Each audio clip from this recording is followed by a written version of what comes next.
I'm Johanna Derlega, publisher of The Hill. Welcome to this morning's briefing, America's Opioid Epidemic Supporting Recovery. I'd like to thank our sponsors, Faces and Voices of Recovery and Indivior, for making it possible. Our conversation today, which is the fourth in a series of live events that we've convened on the opioid crisis, will explore services to support those looking to overcome addiction and help them get on the road to long-term recovery. In its final report, the White House Opioid Commission recommended expanding the use of recovery coaches and reinforced the value of peer-to-peer programs, skills training, and supportive housing. As the epidemic continues to devastate communities all across the country, how fast are Congress and the administration preparing to implement these recommendations? And will the $6 billion recently allocated to fighting the epidemic be enough? On our program today, we will hear from public health officials, lawmakers, and addiction experts about community-based strategies that can help turn the tide on this crisis.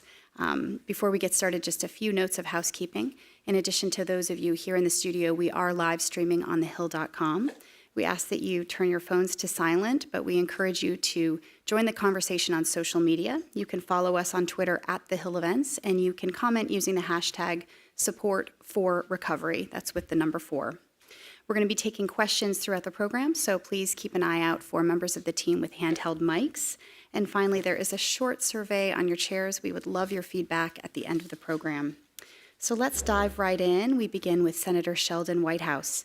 Senator Whitehouse is no stranger to working on the front lines of the opioid epidemic in his home state of Rhode Island, but also across the country. He's the lead author of the Comprehensive Addiction and Recovery Act, CARA, which was signed into law in 2016 and provided funds and resources for opioid prevention and treatment programs. Welcome, Senator Whitehouse. And joining him on stage is my colleague, The Hill's editor-in-chief, Bob Cusack. Bob, over to you.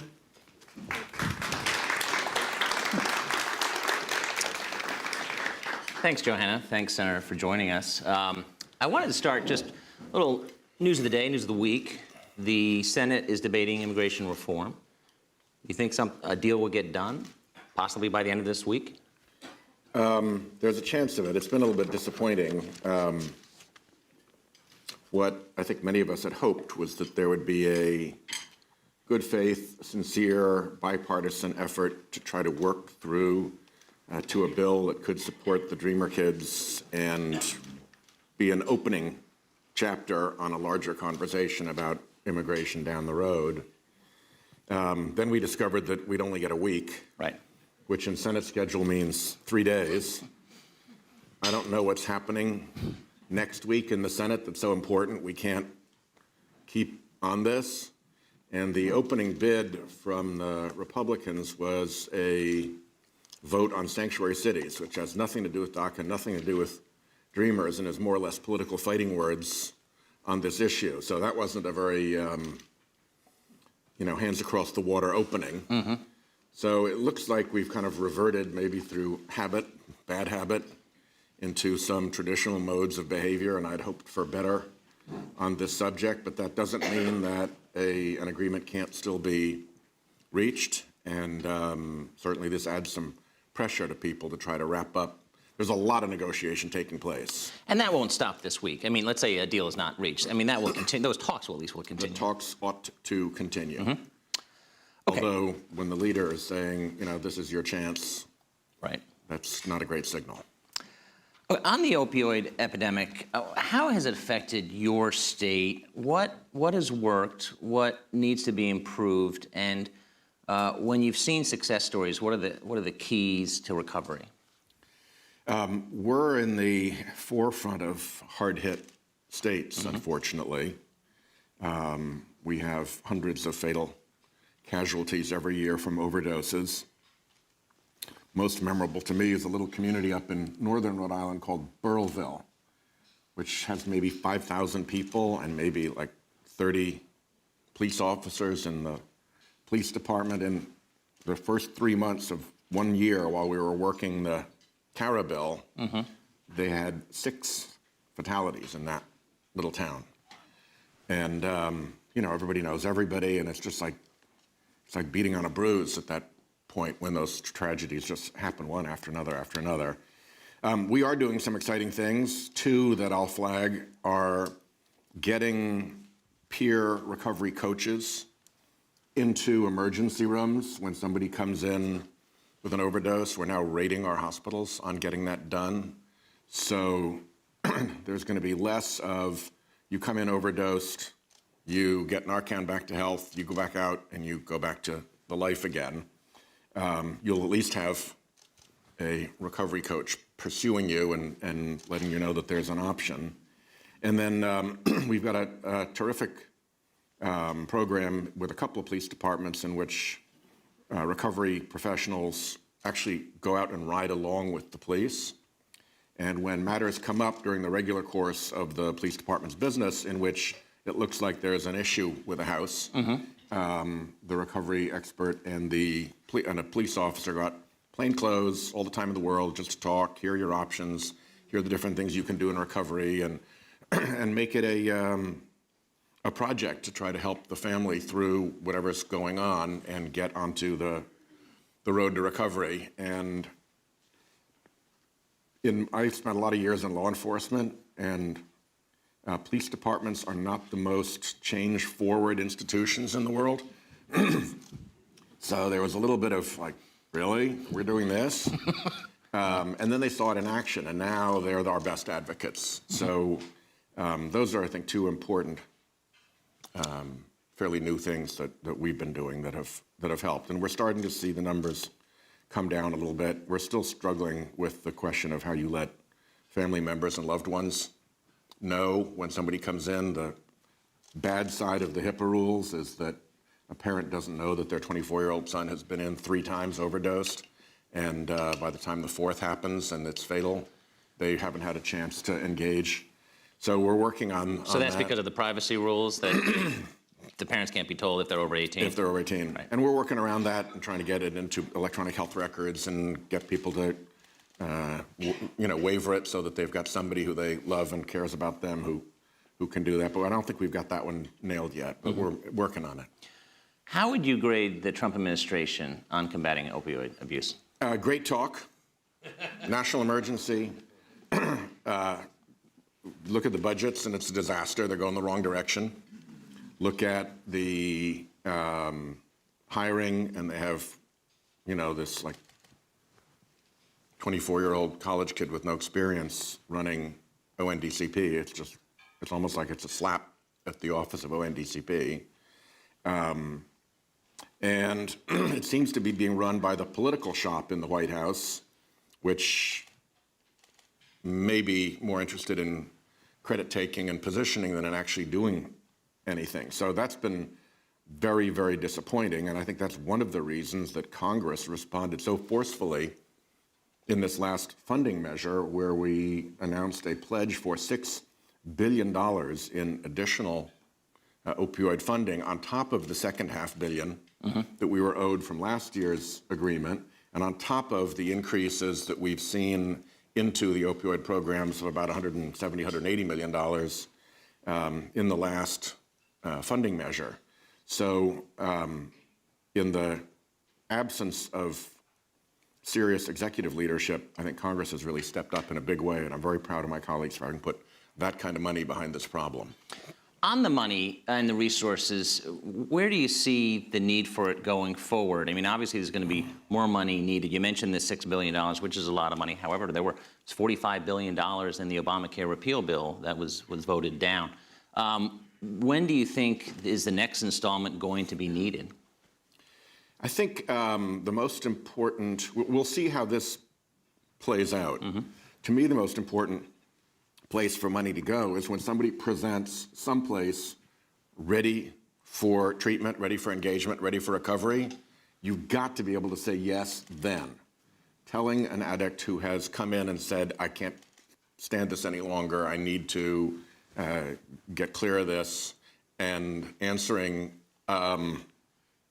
next Thursday at 2, how does that work for you? That just doesn't help at all. I also think that the prescription drug monitoring programs have been terrible, sloppy, uncoordinated, and we need to continue to improve those. and a little bit of funding to support that would help a lot. There are a lot of areas that can help, but the biggest one is making sure that when somebody presents ready for recovery, boom, they have access. We have a story in the Hill today about Attorney General Jeff Sessions created a debate where he recently said that some people should just take aspirin and tough it out. Now, some say that was inappropriate. Others say it was a just point because there's overprescribing. Where do you fall?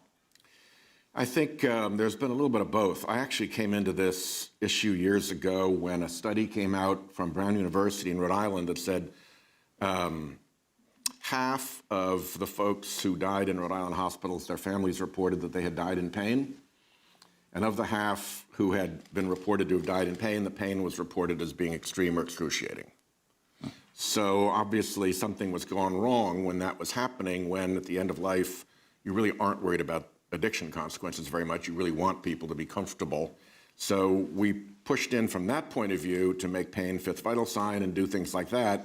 And then it just kind of kept running. I think OxyContin is a big cash cow for the pharmaceutical industry, encouraged certain behaviors that weren't all that helpful. I think the sense that these were prescribed drugs rather than something off the street made them feel safer.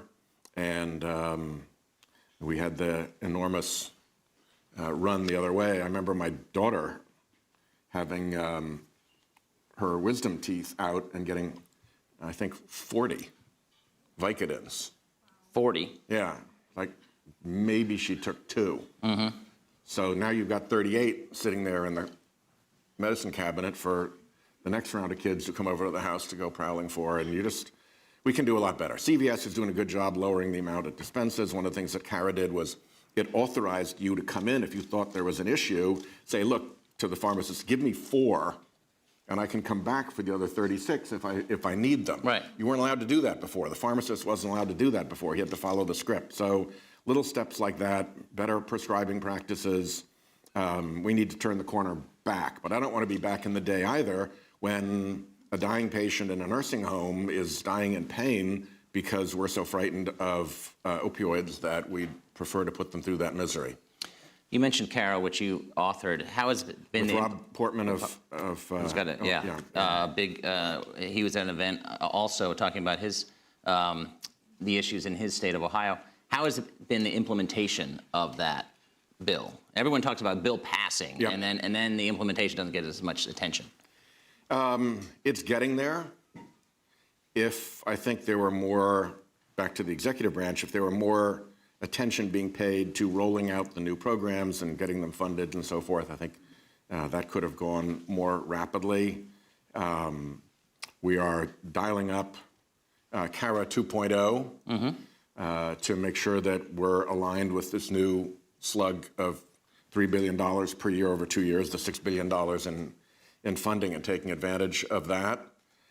So as far as I'm concerned, we really got to push the hammer forward and just go, go, go, go, go, and get this done because it's so urgent in so many places. You mentioned Senator Portman. These are, as you know, very polarizing times, but this issue doesn't discriminate for party affiliation. No. What in the Senate, is there a bunch of you that work together, because this has affected so many states, some more than others, obviously, to put politics as much as possible aside? Yeah. And what is that group? Who is that group that you're talking to? Obviously, Portman. It's, you look at the big states that are getting clobbered and look at their senators, they're listening.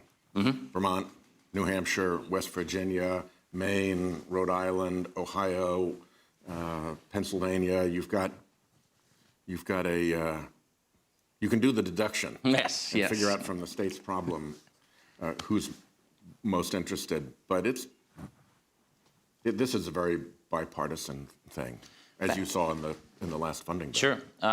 Backstage, you were talking to the Surgeon General, and he came to your state. How did that come about? I invited him.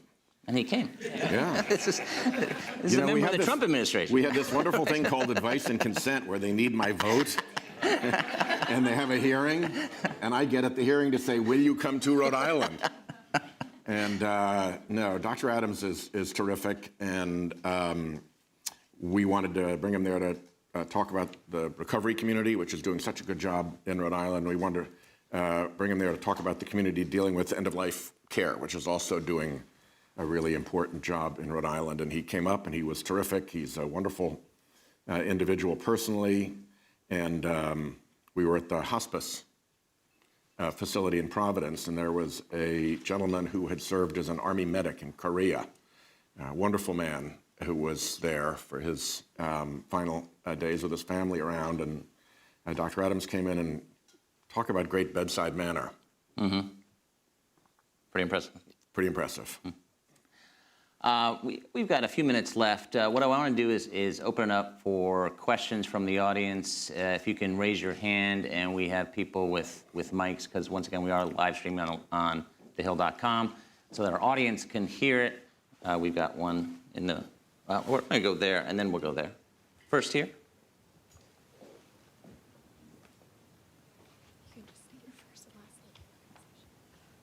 Good morning. My name is Dr. Melissa Clark. Can I hold the mic?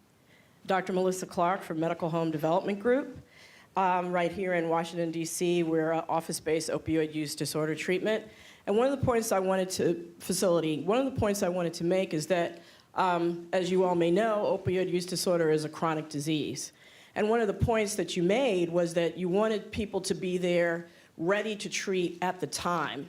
One of the challenges to treatment is that when you get certified to prescribe buprenorphine in an office-based setting as a physician, you can only treat 30 people per year in your first year. What sorts of legislative action can be taken to expand the capability of physicians to treat this epidemic, just as if we were in the middle of a cholera epidemic or any other kind of epidemic, we wouldn't limit the providers. Yeah.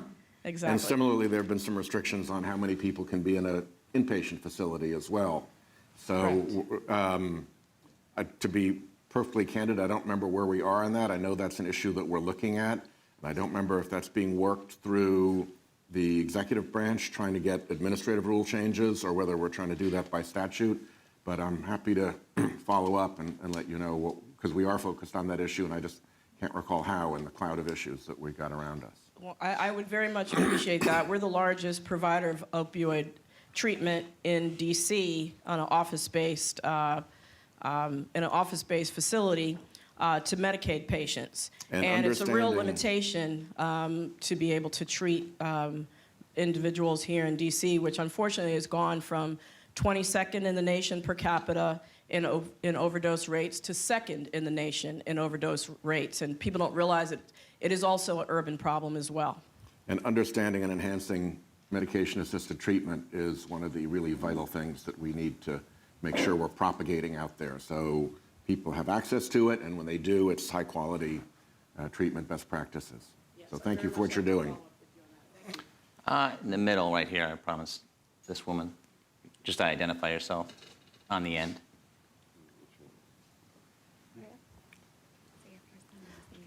Sure. John Winslow. I'm with the National Council on Alcoholism, the Maryland chapter. Also a person in long-term recovery, which for me means I haven't used alcohol or other drugs for over 42 years. So we know that recovery works. With the $7 billion in the new budget, I understand that President Trump is looking to shift many of those dollars from prevention, treatment, and recovery support services back to enforcement. It appears that we're moving backwards and returning to the war on drugs, or maybe more appropriately, the war on people on drugs. I am exceedingly concerned about this shift. Any response to that? Yeah, well, keep your eye on that. The bill with the $6 billion in it was crafted between Republicans and Democrats in the House and the Senate. The Oval Office had essentially nothing to do with that. I think we find on occasion that we actually do better work the more they just clear out and let us do our work. And this was just a general funding caps measure and a commitment as to how much under those caps is going to be spent. That commitment now moves into the appropriations process. And Republicans and Democrats in Congress, the appropriators, are going to decide where that $6 billion goes, into what accounts. So the president can have his point of view, but Congress disposes. We have the power of the purse. And I think the momentum is very strongly in favor of recovery support and the areas that you mentioned, and not dialing that funding back into more enforcement.